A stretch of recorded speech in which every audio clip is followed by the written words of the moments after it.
미국엔 나스닥, 우리나라엔 코스닥이 있다면 뉴스쇼에는 뉴스닥이 있습니다. 뉴스쇼 증권시장 뉴스닥. 서용주 맥 정치사회연구소장 그리고 국민의힘 전 비전전략실장 김급식 교수 두 분 어서 오십시오. 네, 안녕하세요. 우선 본론 들어가기 전에 어제 발표된 장관들 인선은 어떻게 보셨는지 짧게 좀 총평 듣고 갈까요? 김 교수님. 예, 이재명 정부가 인선을 상당히 욕 안 먹게 잘하는 것 같아요. 예.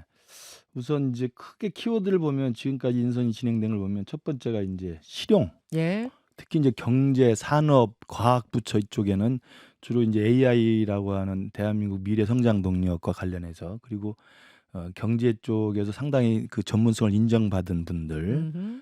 그리고 이제 관료 출신으로도 그쪽에 상당히 전문성이 있는 그리고 관료 출신이지만 경제와 산업계 이렇게 서로 교환이 됐던 분들, 교환 가능한 분들을 모시는 것 같고 그래서 그건 상당히 지켜보면 성과가 있을 거라고 기대가 듭니다. 또 하나가 이제 보훈의 성격은 여전히 있는 것 같아요. 그러니까 잘해준 분들, 열심히 해준 분들에 대한 농공행상을 하는 거죠. 그러니까 뭐 농공행상을 해도 뭐 그건 나쁜 게 아니니까. 뭐 늘 그래 왔으니까 네, 그거. 그래서 그런 면에서 보면 이번에 지난주에 그 정동영 통일부 장관에 이어서 이번엔 정성호 법무장관이라든지 그다음에 정은경 복지부 장관 같은 경우도 상임선대위원장을 맡았었잖아요. 네. 그러니까 일종의 그 선거 때 열심히 했다는 농공행상의 차원에서는 배우자의 주식 논란에도 불구하고 이제 임명을 강행한 것으로 보이고 그래서 이제 보훈의 성격이 인사청문회 과정에서 얼마나 국민들의 여론을 잘 뚫고 나갈 수 있을까 아하. 이런 게 아마 관건으로 남아 있는데 어쨌든 실용이라는 실리라는 측면에서 특히 저는 이번에 정성호 법무장관과 봉욱 민정수석 라인업을 한 것은 네. 상당히 좀 그 신중한 그 실용행 실리의 그런 메시지를 담고 있다고 생각을 합니다. 정성호 법무부 장관, 봉욱. 봉욱 민정수석 이분들이 라인. 검수완박에 대해서는 원칙은 동의하지만 상당히 신중론자들거든요. 네. 그러니까 뭐 지금 박창대 정청래 의원들이 막 이야기하는 지금 몇 달 안에 바로 검찰청 없애겠다 이런 그야말로 파퓰리즘적인 발언들을 하는 사람과는 좀 결이 달라요. 정성호 장관 그렇습니까? 후보자나 봉욱 수석 같은 경우는. 그렇습니까? 예, 그래서 그런 부분들은 이재명도 대통령이 된다면 상당히 현실 감각을 좀 찾으려고 노력을 하는구나. 저는 그렇게 좀 평가를 합니다. 그렇게 보셨군요. 자, 서용주 그러고 보니까 서용주 네. 소장님이 왜 여기 앉아 계시지? 이런 분들이 계실 텐데. 네, 오늘 스페셜 게스트로 모셨어요. 네, 스페셜 게스트 서영주입니다. 예, 맞습니다. 우리 정치 맛집의 식구여서 저는 낯이 익었는데 여러분들은 좀 깜짝 놀라셨을 수도 네. 있겠습니다. 아실 나와주셔서 분들은 아실 감사드리고요. 거예요. 잘 알아요. 네. 김근식 교수님께서 뭐 이재명 정부의 인사에 대해서 하나도 비판을 못하는 거 보니까 잘한 것 같아요. 일단은 그거는 외적인 부분이고 네. 실용을 더 하고 있다라는 부분이고 일단은 뭐 농공행상 부분부터 말씀드리면 본 인사는 없는 것 같아요. 사실 왜 제가 이거를 말씀드릴 수 있냐면 자신 있게 본 인사라는 건 능력이 없는 사람을 그 자리에 앉히면 본 인사라 그러죠. 예. 근데 뭐 정동영 장관이라든지 정성호 법무부 장관이라든지 몇몇 이제 정치권에서 가깝다고 평가되는 사람들에 대해서 능력이 하나도 없는 사람은 거기 앉힌 사람 하나도 안 보여요. 그러면 거기에 관련된 업무를 오랫동안 해왔던 사람 앉혔잖아요. 그래서 그런 부분도 고려가 된 것 같고요. 정치인 플러스 그다음에 기업인. 네. 그다음에 과거에 근무 전 정부에서 했었던 사람까지 유임시키는 것들도 빼지 않고 가고 있다라는 것들은 균형 감각까지 있다고 보여요. 근데 사실상 국정의 기조도 그대로 유지하면서 갑니다. 그러니까 AI 관련돼서 네. 우리 강국을 만들겠다라는 기조가 일기 내각에서 첫 번째 이 인선에서 두 번째 인선 넘어오는데도 똑같이 그 흐름을 이어간다는 자체. 그다음에 말씀한 대로 박찬대 정청래 그 두 분은 지금 당내에서 경선을 치러야 되기 때문에 좀 세게 얘기할 수밖에 없는 거예요. 당원들은 일단 3개월 내에 완성하겠다. 검찰 개혁. 그거는 당원들께서 바라는 거고 네. 뭔가 좀 이게 타격감이 있어야 저 사람이 뭐 일을 하겠구나 당대표로 이래서 표를 의식한 발언이고 그렇습니까? 사실상 두 분도 지금 이재명 대통령이 하듯이 네. 신중론으로 가자. 이렇게 힘으로 밀어붙인다는 것들이 행정부와 입법부에 대한 여러 가지 어떤 외적인 비판이 있는데 그걸 상쇄하자는 걸 이재명 대통령도 굉장히 신경 쓰거든요. 그래요. 그럼요. 그러니까 지금까지 보면 뭔가 힘으로 뭔가를 하려고 하지 않잖아요. 그래서 저는 이 두 번째 인사에 있어서도 고루고루 비판의 여지 없이 인사를 했고 몇몇 이제 튀어나오겠죠. 인사청문회 과정에서. 그럼에도 불구하고 크게 국민의 눈높이에 벗어나지 않는 인사일 것이다. 정성호, 봉욱 두 네. 사람이 이재명 대통령의 검찰개혁 즉 검수완박에 대한 신중론을 대변한 인선일 것이다라는 네, 게 두 분의 평가. 예, 신중론과 실용. 네. 보겠습니다. 그런 의미로의 인상. 그런 거 보면은 이재명 대통령이 상당히 영악해요. 무슨 영악해요. 영악은 좋은 말과 영리하지. 나쁜 말에 다 영리하지. 겹쳐요. 교활이란 말보다는 훨씬 좋아요. 제가 교활이란 말을 안 쓰잖아요. 그래도 꼭 예전에 그거는 많이 썼는데 스마트하다고 네, 보시면 스마트해요. 되겠네요. 그러니까 스마트. 이게 대통령 되기 전 그러니까 네. 후보 시절이나 야당 대표 시절의 메시지나 어떤 입장하고 대통령 취임 이후에 했던 걸 보면 굉장히 영악한 변신을 많이 하는 거죠. 그런 면에서는 우리 같은 이제 좀 신중하게 그리고 보수적인 어떤 정책의 변화를 이야기하는 사람 입장에서는 상당한 정도는 안정감을 좀 줄 수 있겠다. 그러니까 정성호 봉옥 라인은 오늘 제가 보니까 어디 보수 일간지 사설에서도 네. 긍정적으로 기대를 안고 보는 거예요. 그렇습니까? 그러니까 다 거기에 예전에 문재인 정부 때처럼 얼치기 좌파계에서 조국을 민정수석 앉혀가지고 시도 때도 없이 검찰개혁한다고 밀어붙이다 결국 자기들이 되치기 당한 거 아닙니까? 아마 그런 반면교사도 아마 생각을 하면서 그래도 세상 물정 모르는 교수 출신 얼치기보다는 그래도 진중하게 그 내용과 그 부작용과 그 여러 가지 것들을 다 고려할 수 있는 사람들을 앉힌 걸로 봐서는 검찰 개혁도 아마 내부에 상당한 속도 조절에 좀 힘을 실어주지 않나 이런 생각이 저는 들어요. 정성호 의원의 법무부 장관 낙점이 신의 한 수였다고 봅니다. 그러니까 이제 뭐 봉욱 민정수석 내정자 부분들은 네. 어차피 지난번에도 오광수 민정수석 자체가 결국엔 특수통이고 네. 검찰 내부 사정을 아는 사람이 필요하다는 대통령의 생각이 있는 것 같아요. 모르는 사람이 검찰 내부를 헤집어봤자 반발이 더 셀 것이고 그 안에서도 선무당이 사람 잡는다 생각하면서 반발이 있으면 또 좌초되잖아요. 그러면 어차피 봉욱 민정수석 자체도 검찰 내부를 잘하는 사람이고 그거는 그대로 추진하되 그 완충작용을 법무행정에 여러 가지 정치적으로 유연한 정성호 장관을 앉힘으로써 네. 이게 완충을 할 수 있다라는 어떤 그런 안배 같아요. 알겠습니다. 네. 지금 혁신당 조국 혁신당에서는 봉욱 전 차장 지명에 대해서 좀 반발하고 있긴 그렇죠. 하지만 두 분은 아마 큰 문제 없이 그냥 지명으로 갈 것이다 이렇게 보고 계시는 상황. 보죠. 좀 지켜보기로 하고 인사청문회도 지켜보기로 하고 상한가 하한가 뭘 골라오셨는지 확인하겠습니다. 먼저 김근식 교수님. 예, 저는 이재명은 국합, 민주당은 배드캅 하한가로 자주 와봤습니다. 국합, 배드캅, 하한가. 무슨 말씀이신지 전혀 모르겠는데 잠시 후에 들어보기로 하고요. 서영주 소장님. 예, 저는 윤석열 반대로 하면 무조건 성공하는 이재명 대통령 성공할 수 있다 상한가. 네. 상한가 이재명 대통령 이렇게 되는 거예요. 그렇습니다. 네. 근데 윤석열 대통령 반대로 해서 성공할 수 있다. 지금 그런 것 같아요. 사실상 그 이재명 대통령에 대해서 좀 평가를 지금 한 달이 안 됐는데 지난 정부에서 했던 행동과 원래 정상인데 그 부분들이 조금 그 눈에 돋보였다. 자, 알겠습니다. 잠시만 기다려 주시고요. 국합, 배드캅, 하한가 골라오신 김근식 교수님 설명 들어보죠. 그 국가 배드캅이라는 게 역할 분담에서 굉장히 치밀하게 일을 처리한다는 뜻 아닙니까? 예.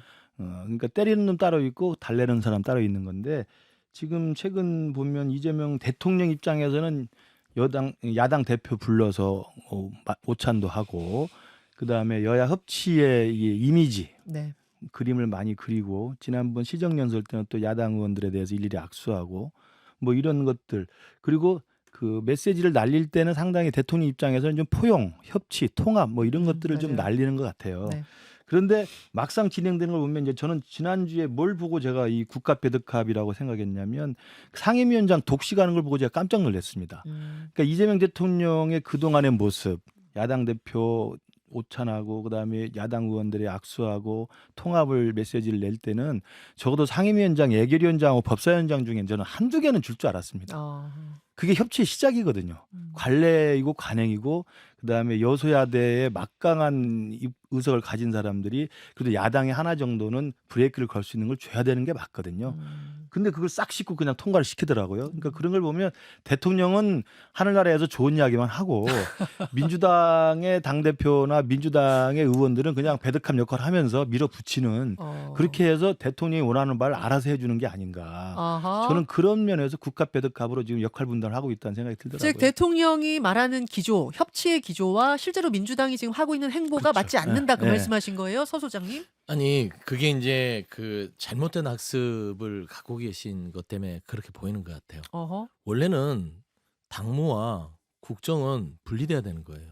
그러니까 지난 국민의힘이 이게 습성적으로 이 당무하고 이게 국정하고 혼합이 돼서 특히 네. 윤석열 대통령이 당무를 아예 쥐고 흔들었잖아요. 네.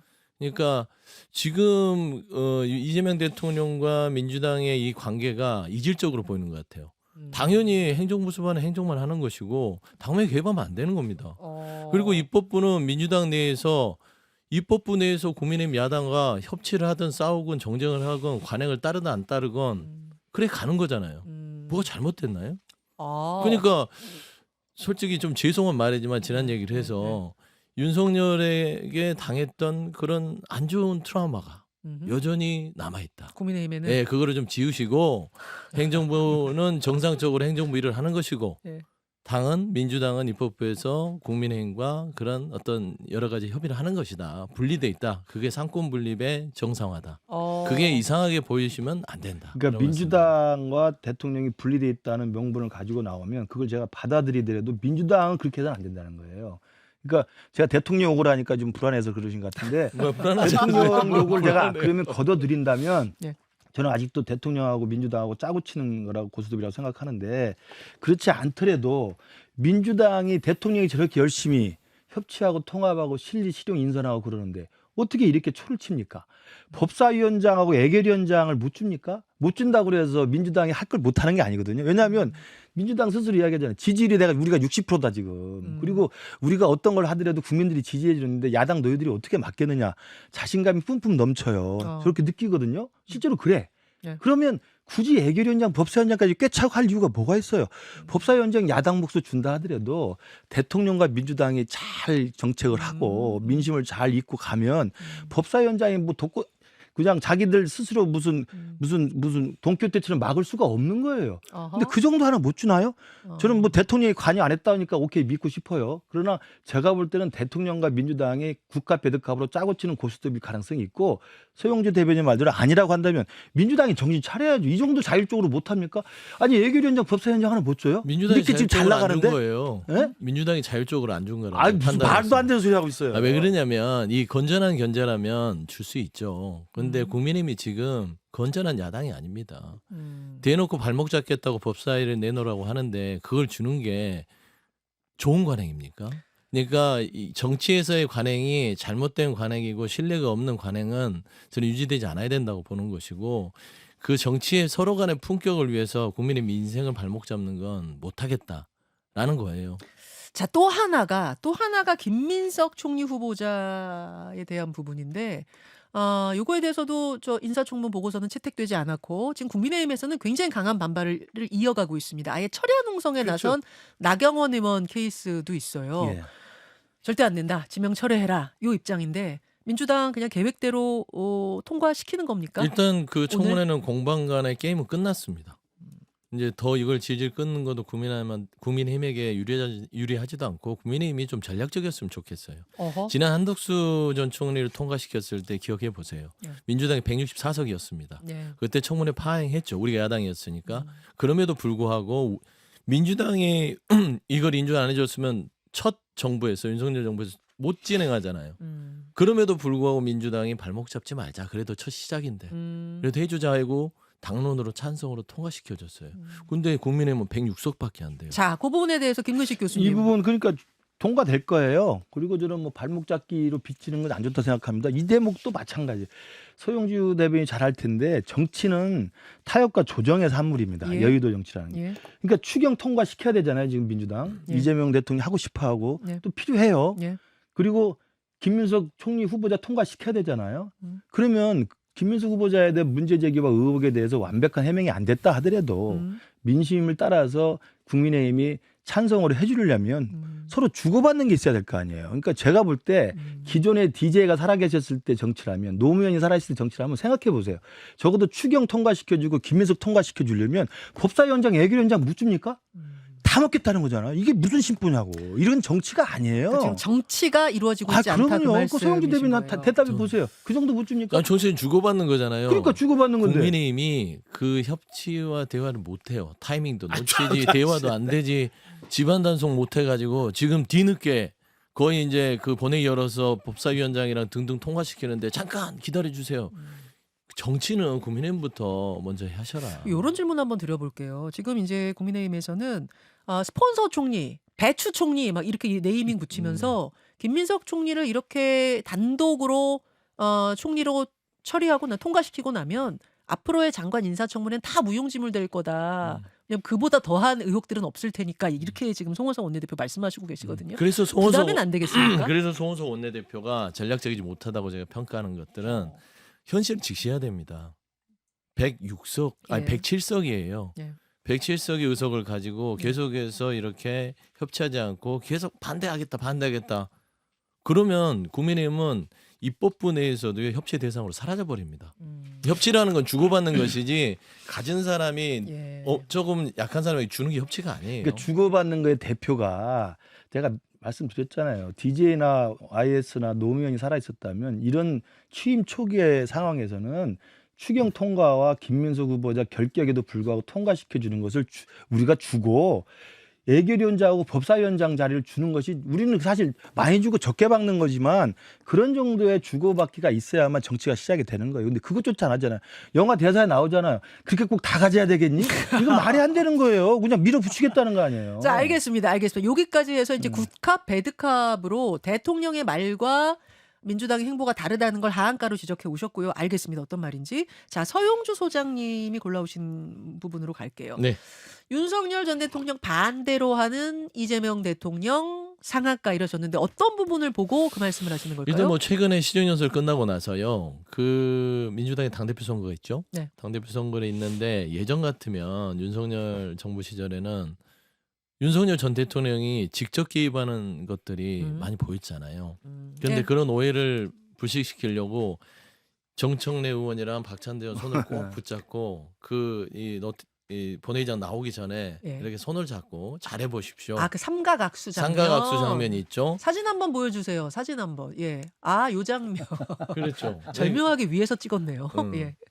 그러니까 저 사진 장면 하나가 의미하는 바가 커요. 아하. 뭐냐면 앞서서 이제 김근식 교수님도 얘기를 했지만 이재명 대통령은 대통령으로서 행정 민생만 하겠다는 겁니다. 정치의 영역은 당신들이 건전하게 경쟁해서 해라라는 것인데 지난 6월 4일 이후에 이재명 대통령의 행보를 보면 윤석열 정부와 정반대로 하는 것들이 곳곳에 있기 때문에 지금 현재 좋은 평가를 받고 있다고 봐요. 처음에 시작하면 여야 대표들 만나서 네. 2번의 오찬을 했죠. 네. 그다음에 생각해 보면은 예전에 윤석열 정부 때는 체리따봉으로 이준석 쫓아냈죠. 예. 그다음에 김기현 대표 하면서 나경원 연판장 돌렸었죠. 예. 뭐 그다음에 공천 개입 김건희 씨랑 뭐 이런 녹취들 나온 거 보면 너무나 노골적으로 그 대통령이 당무에 개입하면서 국민이 망가졌다라는 측면에서는 저 장면 자체가 시사하는 바는 굉장히 민주당이 건전하게 또 정당 집권 여당의 행보를 할 수 있다는 장면으로 제가 평가했습니다. 어떻게 보셨어요? 네, 저도 그러니까 우리 당의 흑역사를 설명해 주셔서 유급 의원이고 그러니까 그때 윤석열 정부 때는 워낙 개판을 쳐서 이게 기저효과라는 게 있거든요. 그러니까 이재명 대통령이 가만히만 있고 그냥 숨만 쉬어도 윤석열보다는 나은 거예요. 워낙 엉망을 해놨기 때문에. 숨만 쉬어도. 그렇죠. 자, 그러면 네. 여기서 윤석열 전 대통령 얘기가 나왔으니 지금 시간은 얼마 없습니다만 네. 토요일에 있었던 그 조사 네. 과정은 어떻게 보셨는지 총평 한마디씩 듣고 마무리할까요? 김 교수님은? 무슨 조사요? 특검 조사. 저도 할 말이 없습니다. 할 말이 없어. 왜요? 그러니까 참 윤석열 전 대통령이 마지막까지 이렇게 구차할 필요가 있나. 자기들의 거기 검찰청에 출두하고 가면 한 10여 명, 20여 명 나와서 지지자들이 윤 어게인 외치는 모양인데 네. 그분들만 바라보고 저렇게 자기 정신승리 하는지 참 궁금한데 지금 항상 이야기하잖아요. 자기 지시 때문에 40년 동안 군에서 충성을 다했던 분들이 지금 감옥에 있고 재판을 받고 있습니다. 네. 그게 지시한 사람 없이 그 사람들이 왜 군복을 벗고 거기에 있습니까? 근데 본인은 끝까지 그걸 잡아떼고 아니고 기싸움한다고 뭐 특검에 갔다가 뭐 조사실에서 안 나오고 좀 당당했으면 좋겠어요. 그러니까 좀 선택을 해라. 당당하면 당당하게 하고 네. 아니면 비굴하게 끝까지 가든지 이도저도 아닌 참 비굴 쪽택한 거 아니에요? 좀 소장님? 눈뜨고 보기에도 참혹했다. 참혹했다. 예, 그러니까 그 흉악범이에요. 따지고 보면 내란죄라는 게 가장 형량이 높고 네. 흉악범이 돈 있고 전에 권력이 있다고 해서 그렇게 이 특검 수사에 그런 식으로 대응할 수 있는지. 저 요 얘기 유튜브로 한 5분만, 10분만 더 가볼게요. 고맙습니다.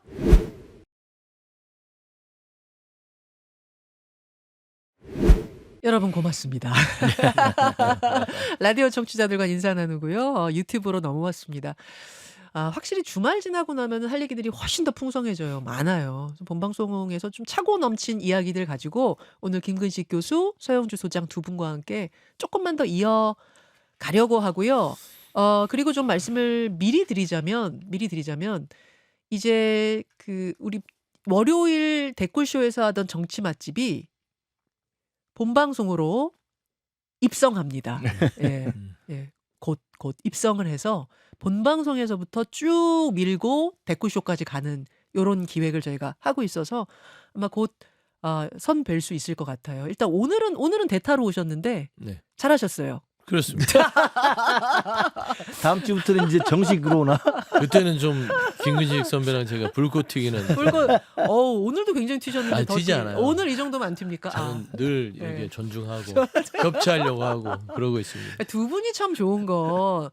물론 박원석 전 의원님도 마찬가지고 그래. 이분들이 좋은 점은 뭐냐면은 토론할 거는 쨍 하고 토론하시지만 그럼에도 불구하고 그래서 어떤 방향으로 우리가 가야 되는 거냐에 대해서 찾으려고 협치하려고 노력하시는 걸로 마무리가 되는 게 참 좋아요. 그러니까 타협과 예, 예. 이런 협치 자체도 예. 목표가 같아야 돼요. 맞아요. 예, 나라가 네. 잘 되는 쪽으로 그렇죠. 가자. 요 국민이 목표가 잘 흔들리면 안 살고 되죠. 나라가 잘 되는 예. 쪽으로 예. 그게 목표여야 되는데 예.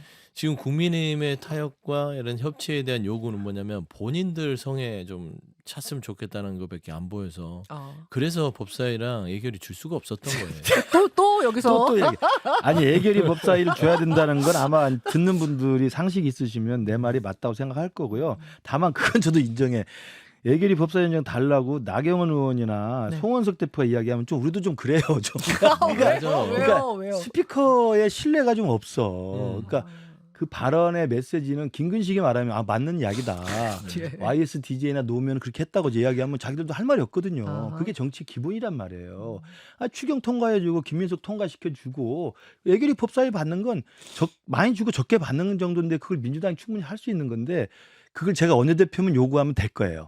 근데 나경원 전 원내대표가 노태운동에서 농성을 한다든지 네. 송원석 원내대표 그런 이야기를 하면 물론 그분들도 저랑 똑같은 생각을 하지만 네. 국민들 입장에서 보면 좀 스피커의 신뢰성이 좀 떨어지는 면이 있죠. 그게 우리 당의 지금 가장 고질적인 그러니까 문제예요. 개헌 거치고 막 예, 하면서 예, 예. 스피커의 문제가 아니라 지금 앞서 지금 얘기하신 게 전략의 문제를 스스로 자인한 거예요. 그러니까 김민석 총리 이 지명이라든지 그 다음에 추경 같은 경우는 네. 일단 협조적으로 하고 그 다음에 법사위라든지 예결위를 이렇게 좀 달라고 하는 그런 모양새를 깔아야 되는데 봐보세요. 김민석 총리 후보자 안 돼. 어깃장 넣죠. 추경도 처음에는 뭐라 했냐면 정치 추경이다. 뭐 대통령 축하금이냐. 네. 이런 식으로 비협조적이었죠. 거기에 국정원장 후보자도 있습니다. 거기도 저기 채택을 안 해줬잖아요. 그러니까 협치를 하려는 머리가 없어요. 아니, 전략이 없어. 몰라가지고 전략이 아니라 그런 분위기를 만들면 원내 협상단이 모여서 그 이야기를 다 테이블 위에 올려놓고 하는 거예요. 그러니까 그 테이블에 올려놓기 위해서는 일단 김민석 후보 의혹을 제기하는 거고 추경의 문제점을 제기하는 거예요. 그런 상황에서 테이블을 올려놓고 어떻게 주고받을래 이야기하는 것이지. 아니 그럼 일절 그러면 주고받으려면 추경에 대해 처음부터 박수치고 찬성하고 뭐 김민석 잘했다 이렇게 해줄 거예요? 그건 아닌 왕급 거거든요. 왕급 조절해. 근데 그렇지 만약 않아요. 김민석 총리 후보자에 대해서 이렇게 철회하라 요청하지 않고 그냥 바로 오케이 해줬으면 법사위원장 예결위원장 넘겼어요? 최소한 물건은 아이 튀었겠죠. 말도 안 돼. 저는 그렇게 생각해요. 왜 그러냐면 이게 법사위원장, 예결위원장 자체를 새로운 합의를 도출하려면 밑자락을 깔아야 되는 거예요. 최소한 군부를 떼려면 장작을 내야 될 거 아닙니까? 근데 아예 그런 것도 없이 아예 그냥 무대뽀로 그냥 들어와서 달라고 하면 죽겠냐고요. 이게 뭐 닭이 먼저냐 달걀이 먼저냐 지금 이런 것 같아요. 먼저 만들었어야지 이렇게 되지 않아요. 아니 이것이 이렇게 좀 이런 지금 분위기인 것 같은데 여하튼 네. 그리해서 법사위, 예결위 등등 4개의 상임위는 다 민주당이 아니 뭐 운영이 가져가는 문체에 가는 거 것이고요. 가는 거예요. 근데 애결이 법사위 정도는 얼마나 줄 수 있는 근데 거죠. 기존 합의가 전반기 2년은 민주당이 아이, 하기로 자, 국민의힘 했어요. 정권 개최 이전에 한 합의를 또 일단 하고 요거는 있어요. 여기까지 끝이 안 나는 얘기인 것 같아서 일단 여기까지 하고 아까 본방송에서 하다 만 이야기는 윤석열 전 대통령의 토요일 특검 조사 과정 어떻게 보셨는가에 대한 평가 김근식 교수님은 아까 뭐라 구차하다 이러셨고 저는 눈 서 뜨고 소장님은 보기에 참담하다. 참담하다 네. 그러셨는데 제 궁금증은 윤석열 전 대통령의 혐의가 지금 내란 수계 혐의예요. 그러니까 이게 박근혜 전 대통령 때나 이명박 전 대통령 때하고는 완전 차원이 다른 사형 아니면 무기징역이 나오는 정도의 이런 건데 이런 혐의인데 지금 이렇게 하나하나 뭐 이렇게 이것도 9시는 10시로 뭐 지상으로 가는 건 지하로 뭐 목요일은 이렇게 하는 게 이게 무슨 도움이 되는 것인가? 글쎄 왜 이렇게 말이에요. 하나하나 시시콜콜 좀 안 된 말이지만 구질구질 이렇게 그렇죠. 하고 넘어가는 것인가에 대해서 이게 민심에 도움이 안 될 것 같은 글쎄요. 느낌이 그러니까 들어서요. 그 본래 12.3 개엄할 때 본인이 그렇게 소리쳐 외쳤던 정당성을 갖고 있다면 그 이야기하고 당당하게 구는 거예요. 이런 비유가 적절할지 모르겠습니다만 79년 11.6 사태도 김재규가 대통령을 시해했지만 법정까지 가서 재판 죽을 때까지 자기는 민주화했다고 하는 거 아닙니까? 예, 예. 그걸 역사적으로 평가는 나중에 받는 거지만 음, 그래서 사형 당하고 가는 거예요. 그러면 깔끔하잖아요. 네. 역사 속에 남는 거고 그 평가는 후세가 하는 거고. 아니 그러면 윤석열 전 대통령도 12.3이 정당했다. 야당의 폐악질과 반국가 세력을 구하기 위해서 반국가 세력부터 대함을 구하기 위해서 했다고 하면 희종인간 그것으로 가면 되는 것이고 당당하게 해서 오히려 법정에 가서 당당하게 자신의 계엄의 정당성을 강변하는 게 낫지. 아이고 나 지하 주차장 갈게요. 아니에요. 저 그날은 안 돼요. 그 다음 날로 해주세요. 재판이 있어서 안 돼요. 아이고 오전에는 내가 조사를 받았는데 알고 보니까 저 사람이 우리가 고발한 사람이니까 내가 못 받겠어요. 네, 예. 이런 이야기를 왜 합니까? 무슨 뭐 그러니까요. 시정 잡배들끼리 기싸움하는 것도 아니고. 그러니까요. 당당하려면 끝까지 당당하라 이거예요. 그 당당하면 나중에 뭐 저는 절대 동의하지 않지만 역사가 평가하면 나중에 그래도 그나마 소수파라도 윤 어게인 세력이라도 오케이. 잘했다 할 거 아닙니까? 그러니까 너무나 큰 일을 저질렀는데 되게 소소한 걸 가지고선 계속 이렇게 시비 네. 걸듯이 가는 것이 잘 이해가 안 가요. 아, 그건 이제 지지층에게 나 죽지 않았어. 그러니까 이 사람에게 남은 거는요, 그 한 줌도 안 되는 그 지지층입니다. 그러니까 여기서 더 이상 본인이 할 수가 없어요. 무력감, 무기력. 더 이상 대응할 것도 없고 그런 어깃장을 통해서 자신의 존재감을 확인하려고 하는 건데 참 눈꼴 사납죠. 눈꼴 사납죠. 근데 사실 보면 제가 앞서도 얘기했지만 윤석열 네. 전 대통령이 아니에요. 저는 그런 이유도 특검이 안 했으면 좋겠어요. 피의자 A입니다. 네, 네. 피의자 1인이고 그 피의자가요 그냥 단순한 잡범이 아니라 흉악 연쇄살인범 수준의 형량을 가진 그런 중범죄자예요. 근데 그런 중범죄자가 국민들이 보고 있음에도 불구하고 그런 아나무인격인 행동들을 계속해서 한다. 저는 이거를 이로도 정말 추호도 용납해서는 안 된다고 봅니다. 그래서 좀 특검이 강하게 거기에 대해서 제재하고 국민들의 어떤 여러 가지의 이 공분들을 네. 그대로 발현시키는 것도 수사 그 바깥에 있는 또 하나의 역할이지 않을까 생각되는데 저는 윤석열 전 대통령도 붙이기 싫어요. 이제는. 근데 뭐- 왜냐하면 그 모습을 보니까 이해는 합니다만 뭐 명칭이야 뭐 하여튼 윤석열 부차적인 거고. 전 대통령을 보면 정말 한물간 가수가 네. 시골 장터에서 사생팬 한 두세 명 앉혀놓고 하하. 박수 치니까 나 아직 죽지 않았어 하면서 그렇게 돌아다니는 느낌이에요. 와, 이 비유가 절묘하네요. 그 장터에서 열심히 노래 부르면서 생업을 유지하는 아 그거 말고요. 전직 가수들한테는 모욕이지. 사생팬 한 두세 명 정도 있는데 거기에 만족하면서 네, 네. 시골 장터에서 노래를 부르는데 나는 월드스타야 이렇게 착각 속에 산다는 그런 표현을 하는 거죠. 그 어떤 교수님이 주말에 방송에 나와서 말씀하시는 것 중에 제가 되게 절묘한 비유라고 느꼈던 게 뭐냐면은 그 윤 전 대통령은 인파이터 같다. 확실히 인파이터는 인파이터다. 막 계속 주먹질을 하는데 이게 자기를 때 유효한 주먹질이 아니라 헛주먹질을 막 허공에 대해서 하다가 결국 힘 빠져가지고 이렇게 되는 거 아니냐. 그 말씀이 되게 그 예전에 개그 프로 보면 이렇게 자기 때리는 거 이렇게 웃기는 거 있잖아요. 예. 몸 개그. 그러니까 이게 지금 뭐 민심에도 도움이 안 되고 그런 느낌이 들었어요. 맞습니다. 그 이야기를 잠깐 좀 평을 들어봤고 본방송에서 하던 이야기 중에 하나만 더 듣고 싶은 게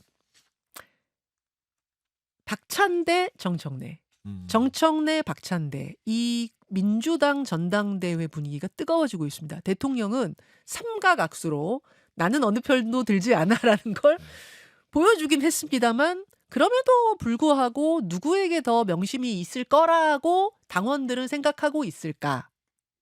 누가 글쎄요. 예. 그게 이제 저는 뭐 두 분 다 그 친명 중에 친명이잖아요. 예. 민주당 이재명 대표 당시 1기 때 수석 최고위원을 했고 정청래는 박찬대는 2기 때 원내대표를 했잖아요. 그러니까 친명 중에 친명인데 당원들이 알아서 평가하겠지만 제가 그렇게 제 3자 입장에서 봐도 예. 정청래 최고가 갖고 있는 좀 그 자기 정치의 가능성, 그다음에 좀 불안감, 그다음에 약간 그 관종기 뭐 이런 것들이 이재명을 닮은 면도 있지만 오히려 그렇기 때문에 이재명 대통령 입장에서는 지금 집권 여당의 첫 그 당대표인데 네. 그 집권 여당의 첫 당대표로 정청래 의원 같은 사람의 캐릭터보다는 박창대 의원이 좀 상대적으로 훨씬 더 좀 그 대통령을 빛나게 하는 조연의 효과가 있지 않을까. 그러니까 조연으로서 대통령이 좀 일을 잘하도록 당대표, 여당 대표는 받쳐주는 역할을 해야 되거든요. 근데 정청래 그러면 조연보다는 본인이 주연 욕심이 좀 있는 이런 느낌이어서 뭐 제 느낌이 그래요. 제 그냥 생각에. 물론 그 강력한 공격성, 그렇죠. 주연으로 나서는 것 때문에 좋은 지금까지, 장점으로 그렇죠. 발휘하기도 하지만 뭐 야당 대표 때는 그게 굉장히 필요한 협업 관계가 되지만 대통령이 된 상황에서 여당, 집권 여당의 제 초대 대표, 초기 대표, 일대 대표로는 조금 불안하고 부담스러울 수 있다. 라고 명이 느끼지 않을까라고 개인적인 당원들은 제 생각한다. 당원들이 생각한다고 김근식이 생각한다. 이 말이죠. 김근식 교수가 생각한다. 서 소장님은 어떻게 보세요? 나중에 한번 잘 살펴보시면 되겠지만 박찬대 원내대표 아니 의원을 만날 때나 정청래 의원을 만날 때 이재명 대통령의 표정을 보시면 그때 가서 판단이 될 것 같고요. 표정 뭐 이제 같이 웃지만 네. 얼마나 더 환하게 그래요? 치아가 몇 개 더 잘 많이 보이느냐 그건 한번 그럼 사진 한번 골라봐야 한번 보시고 되겠네. 그냥 제가 이제 뭐 궁금해지네. 좀 가볍게 얘기를 했지만 네. 사실 당 대표의 결정은 당원들이 하잖아요. 당원들의 어떤 판단들이 가장 중요할 것 같아요. 그러니까 이재명 대통령이 저는 그 누구에게 손을 내밀지 않을 겁니다. 그 최소한 그런 걸 상가하려고 네. 뭐 만남 자체도 발언 자체도 저는 상가할 거라고 보거든요. 그렇다면 당원들이 판단하는 거 딱 하나죠. 이재명 대통령의 국정 스타일이 어떤 것이고 그리고 그게 어떻게 갔으면 좋겠고 라는데 지금 뭐 언론에서 표현하는 게 인파이터는 정청래, 아웃복서는 박찬대. 그러면 지금 이재명 대통령의 국정이 인파이터냐 아웃박사냐 이런 부분에 있어서 그러면 그걸 보조를 하는 것들을 여기가 이재명 대통령 아웃복서면 네. 민주당도 인파이터가 있어서 이렇게 균형을 맞춰야 되는 거 아니야? 라고 하는데 또 아웃복서는 아웃복서끼리 비슷하게 이렇게 균형을 맞춰야 되는 게 아닌가 그런 것들 판단할 텐데 저는 사실상은 이재명 대통령의 생각이 실용, 타협, 포용 뭐 이런 협치, 통합 이런 걸 얘기했을 때는 민주당도 그런 부분들을 좀 호흡을 같이 하는 게 맞지 않을까라고 많은 당원들이 생각하지 않을까 생각하거든요. 지금 이재명 대통령이 아웃복서 느낌으로 저는 지금 아웃복서 느낌이에요. 그래요? 조금 더 여유 있고 어허. 그다음에 그 통합과 실용이란 것은 아웃복서로 가는 것이지 이게 돌격대장제로 가는 건 아니잖아요. 그럼 그런 대통령과 보조를 맞추기에 또 다른 아웃복서가 당대표가 좋을 것이냐? 아니면 오히려 정반대 느낌의 인파이터로 이렇게 호흡을 맞추는 게 나을 것이냐에 대해서 당원들이 판단할 것이다. 네. 이런 말씀. 근데 일각에서가 아니라 서 소장님도 그러시고 장송철 소장님도 그러시던데 이재명 대통령 명심은 박찬대를 밀고 저 방송인 김어준 씨는 정청래 의원을 민다. 이 얘기는 어디서부터 이게 흘러나온 얘기인 거예요? 2년이요, 2년. 2년. 아무래도 정청래 의원이 오랫동안 이제 그 팟캐스트도 하고 하다 보니까 김어준 씨나 이동영 씨나 뭐 이런 쪽으로 해서 좀 인연이 있잖아요, 개인적인. 예. 그리고 박찬대 의원과 비교했을 때는 박찬대 의원은 또 그쪽 분야에서는 많이 활동을 안 하셨던 분이고 그러니까 의정 활동 쪽에 그렇죠. 그리고 나중에 이재명 당시 대표와의 호흡을 맞추면서 당무 활동에만 집중했던 사람이라서 뭐 정청래 의원은 두 개 다를 가지고 있는 사람이에요. 그러다 보니 그러면 박찬대 의원에게는 이재명밖에 없는 거지. 외형상으로. 2년상으로. 네. 근데 정청래 의원은 김어준 씨나 이동영이라는 아주 그 유튜브에서도 그 빅스피커들. 빅스피커들을 가지고 있는 그런 장점이 있기 때문에 그럼 여기에서 빅스퀘어들이 미는 양상은 부인할 수 없는 것 같아요. 그리고 최근에 보면은 인천인가 어디에서 그 큰 행사를 하나 있어요. 탁현민 씨랑 김어준 씨랑 해서. 그 어디죠? 어디 그 인스파이어 예, 호텔에서 인스파이어, 굉장히 예, 큰 그렇죠. 몇만 명 거기가 수용하는 5만 5천 네. 수용 인원인데 꽉 큰 찼어요. 콘서트 했다고 들었어요. 근데 예. 거기에 원래 김어준 씨가 최근에는 그냥 별로 중립을 지키는 듯한 발언을 했는데 거기에 정청래 의원을 소개를 한 거예요. 그 무대에 정 의원이 무대에서. 올랐습니까? 그러면은 그게 오해 소지는 있을 수 있죠. 아. 왜냐면 이제 일정이 안 맞았다고는 하나 박찬대 의원은 그때 호남 일정이 있었거든요. 네네. 그럼 저 같으면 그 일정이 정청래 의원을 소개할 그 어떤 계획이 있다 하더라도 이 당대표 선거 중간에 괜한 오해를 부를 필요가 있냐. 그래서 그러니까- 은연중에 어심이 드러난 거 아니냐 그 말씀이신 거예요? 김어준을 어심이라고 합니까? 장 소장님이 어심이라더라고요. 그 정도까지 높은 난 사람이에요. 물고기 마음인 줄 저는 알았어요. 윤석열 전 대통령의 그 이제 그동안의 과거를 좀 우리가 반면교사를 삼아보면 여러 가지 이제 망친 것 중에 하나가 이제 극우 유튜브한테 많이 매몰돼 있었잖아요. 네. 이제 부정선거도 그렇고 정치는 일도 안 하면서 이거 그냥 힘으로만 싸움으로만 하려고 했던 것도 그렇고 극우 유튜버들 많이 있잖아요. 뭐 고머시기 TV, 뭐 배머시기 TV, 뭐 신머시기 이런 게 있잖아요. 그런 분들과 주로 소통하고 뭐 불러서 뭐 만나기도 하고 뭐 밥도 먹고 술도 먹고 그런 것 같은데 그러다 보니까 사실은 자기만의 동굴에 빠져가지고 저짓을 한 거거든요. 자, 아무리 그러니까, 유튜브지만 네, 저짓을 한 거예요. 언어수나 예. 그렇게 따져보면 그 반면교사 삼아서 아까 그 우리 서영주 소장이 아까 본 방송에서 윤 대통령과 반대로 하는 뭐 이렇게 이야기했잖아요. 그 반대로 하려면 정말 그 김어준이라든지 이머식이라든지 이런 이른바 좌파 중에서도 유튜브에서 너무 지나치게 이 좀 극단적인 주장을 하고 극단적인 팬덤을 모아서 이렇게 하는 사람들은 이재명 대통령도 이제는 대통령이 됐으면 멀리하는 게 필요합니다. 한쪽에 빠져서 그분들의 그 주장이나 그분들의 그 자장 안에 영향력 안에 들어가는 건 대통령 물론 이제 이재명 대통령이 영악한 사람이니까 안 할 거라고 봅니다만 행여라도 제가 말씀을 드리는 거예요. 그죠? 예. 자, 알겠습니다. 명심은 어디에 있느냐? 전당대회는 어떻게 흘러가느냐? 민주당 얘기 잠깐 했고 전당대회 얘기하자면 국민의힘도 뭐 안 하면 또 서운하잖아요. 국민의힘은 8월에 하는 게 맞긴 맞아요, 김 교수님? 예, 지금 뭐 송문석 원내대표 지도부에서 8월에 하는 걸로 지금 준비를 하고 아니 있다고 그러면 하니까 지금 내일이면 7월이에요. 예. 근데 날짜도 안 나올 수 있습니까? 이제 오늘 비대위를 구성을 한다니까 네. 비대위 구성해서 비대위에서 이제 공식적인 스케줄이 나오겠죠. 오늘 조만간 조만간 나옵니까? 그러면 또 계속 얘기가 나오는 게 한동훈 전 대표가 나가느냐 안 나가느냐 이 얘기는 끊임없이 나오는데 그렇죠. 주말 사이에도 이 뉴스가 많이 본 뉴스에 올라 있더라. 그 정도로 관심이 뜨겁더라고요. 왜냐? 측근들 사이에서 말이 다르게 나오기 때문에 그런 거예요. 김근식 교수님은 무조건 나가야 된다 네. 이쪽이신데 지난주에 나왔던 정성국 의원은 그 전까지는 가능성을 5대5로 나는 봤소.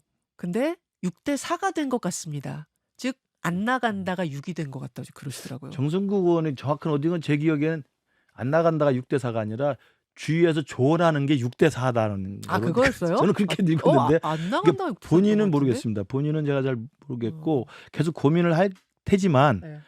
저는 뭐 시종일관 정치 지도자는 좌고 우면 또 이러저러한 생각을 너무 많이 하면 안 돼요.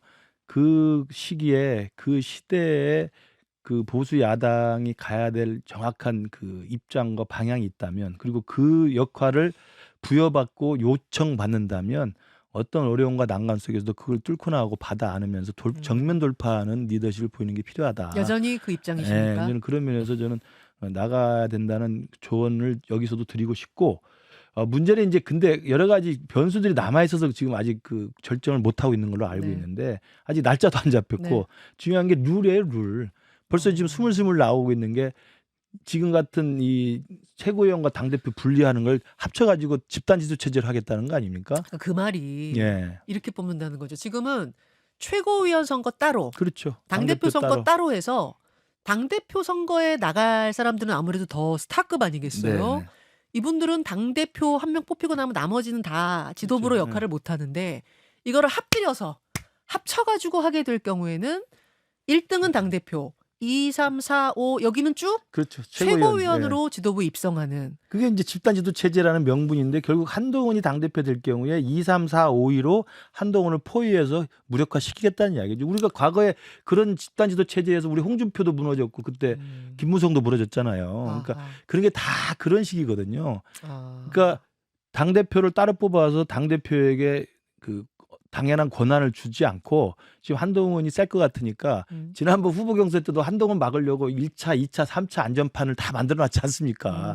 이제 그런 것처럼 아마 지도부에서 그런 식의 또 꼼수를 부린다고 한다면 집단 지도 체제 될 것 같습니까? 그 룰? 모르겠습니다. 이제 비대위가 구성되고 비대위에서 또 논의가 나오면 네. 근데 당원들과 국민들이 가만히 있지가 않을 거라 결국 생각합니다. 룰 세팅이 어떻게 되느냐에 따라서 한동훈 전 대표의 입장이 좀 네. 바뀔 것이다. 집단 지도 체제로 돼버리면 사실 한동훈 대표가 나갈 이유가 없죠. 이유가 없어요. 친윤에게 포위당할 것이다. 그 그럼요. 말씀. 자, 서 소장님이 밖에 계시기 때문에 더 좀 냉철하게 객관적으로 보실 것 같아요. 밖에서 많이 취재를 하면 네. 한동훈 전 대표는 지금 70%는 안 나가는 쪽으로 생각을 해요. 출마 네. 안 하는 쪽으로. 그러니까 정치 일정상은 나가는 게 맞아요. 일정상 네. 쉬면 안 되니까. 네. 근데 나가서 여건이 안 좋아요. 사실 뭐 지금 뭐 친윤 지도부가 뭐 룰 세팅을 하든 뭐를 하든 그건 중요하지 않습니다. 그거는 이겨내면 되는 거니까 말씀한 대로 돌파해야 돼요. 근데 지금 외적 환경에 특검이 있어요. 네. 12월까지 있죠. 네. 그러면 그 특검 가운데에 지도부를 해야 돼요. 만에 하나 한동훈 그렇죠. 전 대표가 들어와서 대표가 된다면 어떻게 할 거예요? 음. 저는 그런 부분에 있어서 본인이 두 가지 난간, 특검에 대한 태도, 입장, 그 다음에 지방선거에서의 책임. 그러면 또 한동훈은 그 두 가지를 다 또 뚫고 가야 돼. 뚫을 수가 없는 뚫을 수- 사안이라서 이거를 받아봤자 개인적으로 좋을 게 없다. 여기다 좀 첨언하자면 그러니까 여기서 말하는 특검은 지금 내란 특검이 국민의힘도 수사하겠다는 거 아니에요. 그렇죠. 해야죠. 국민의힘도 그 과정에서 어떻게 뭘 했는지를 수사하겠다. 네. 뭐 해제 투표하는 거 방해하는 건 없었는지 수사하겠다. 이제 그럼 당이 그 특검의 대상이죠. 소용돌이 속으로 들어가게 되는데 이때 한동훈 대표가 당 대표가 어떻게 그걸 막아낼 것이냐 여기에 대해서 답이 안 막을 나올 수가 거다. 없죠. 내어줄 것이냐. 내어줘도 네. 욕먹고 막아도 욕먹고 그러네. 한동훈의 정치의 유일한 자산인 네. 12월 3일 날 내란을 막았던 그거 하나가 사라지는 거란 말이에요. 아하. 그러면 한동훈이 그게 사라져요. 크겠구나. 그다음에 김건희 특검도 마찬가지입니다.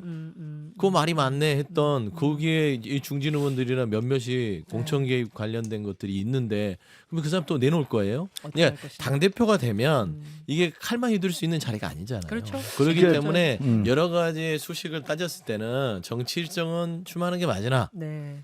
개인적으로 한동훈 전 대표가 정치를 계속하려면 이번 판은 쉬어야 된다. 나가면 치명상이에요. 그러니까 저렇게 이야기하는 사람들이 이제 주위에 있죠. 그런 거죠. 있는데 저는 그게 오히려 역발상을 해야 돼요. 특검을 받는 국면이기 때문에 한동훈 대표 외에는 이 당에서 특검에 정면으로 맞설 수 있는 정당성이 없어요. 그렇잖아요.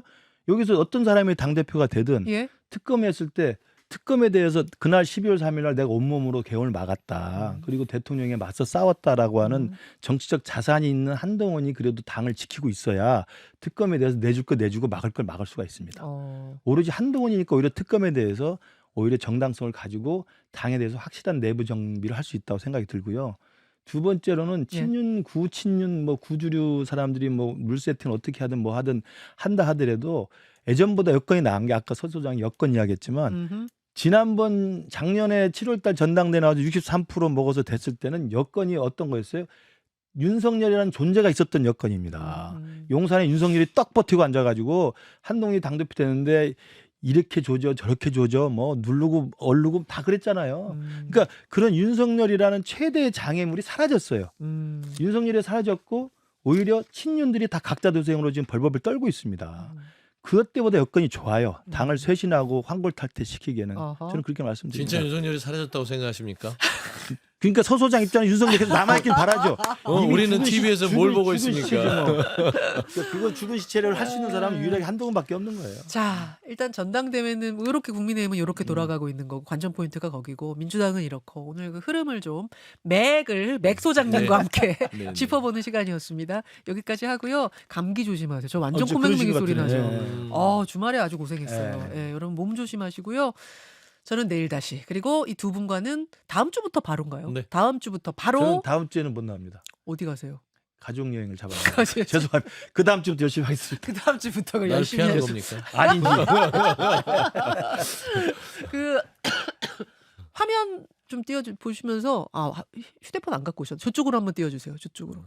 커피 좀 나눠드리게 우리 꿀단지들한테. 아. 하는데 저기 하람 PD 이쪽 화면에 우리 꿀단지들 성함 좀 올라가는 판 좀 보여주시면 두 분이 커피를 좀 한 잔씩 쏘고 가시죠. 네. 엄밀히는 한 분당 2잔입니다. 한 분당 아하. 쿠폰 2개입니다.